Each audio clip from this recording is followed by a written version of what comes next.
This video talks through the addition and adjustment of items within a job in the workshop module. You can add or adjust items on a job from the board view that I'm on currently, or the calendar or the list view. Whichever view you're in, find the job in question and click on it to open it. Scroll down to the items section. To add more items to this job, you can scan a barcode into this search bar, or you can click Add Item.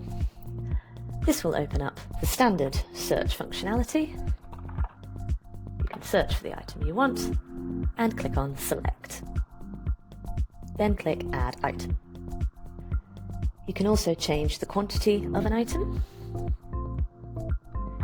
change the price. Any changes you make will auto-save in this grid. You can add a comment to any of the items on a workshop job.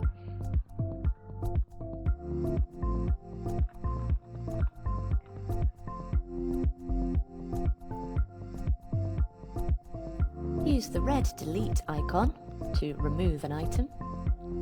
Then when you're happy, click on Save and Close.